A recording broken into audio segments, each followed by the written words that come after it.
Pemirsa, masih bersama kami di Presisi Utama.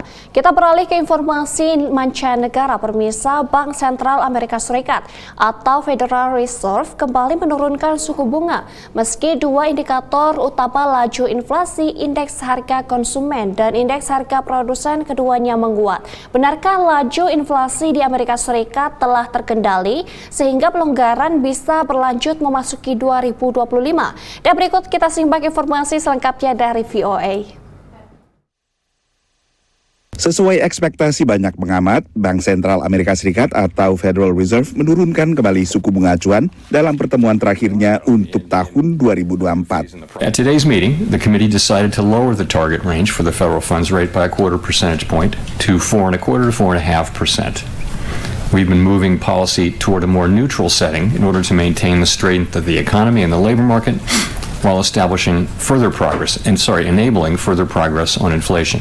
Ini adalah penurunan ketiga setelah penurunan 50 basis poin pada September dan 25 basis poin pada November. Ke depan, Bank Sentral memproyeksikan hanya 2 kali penurunan suku bunga sepanjang tahun 2025. Pada pertemuan September, The Fed memperkirakan akan ada 4 kali penurunan.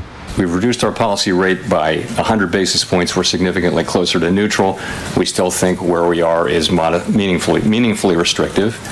And I think from this point forward, it's appropriate to move cautiously and look for progress on inflation.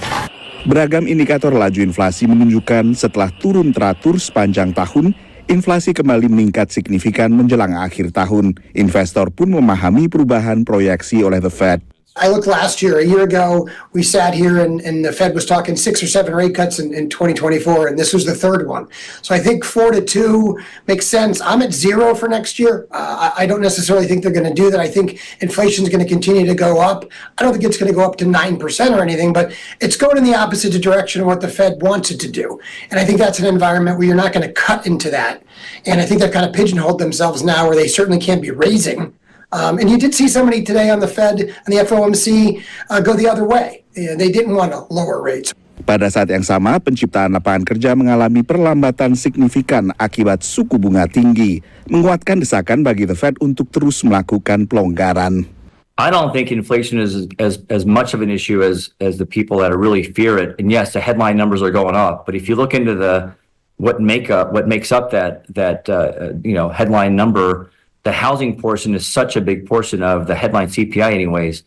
And, that is in not real-time data. So if you look at some of the hot markets and if you track real-time rents, we know that those have come down.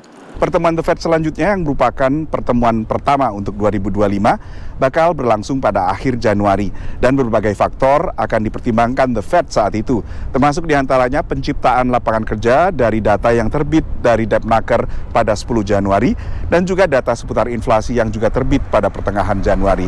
Dari Washington DC, saya Nova Purwadi dan tim VOA. Pemirsa, tetaplah bersama kami, Presisi Utama akan segera kembali.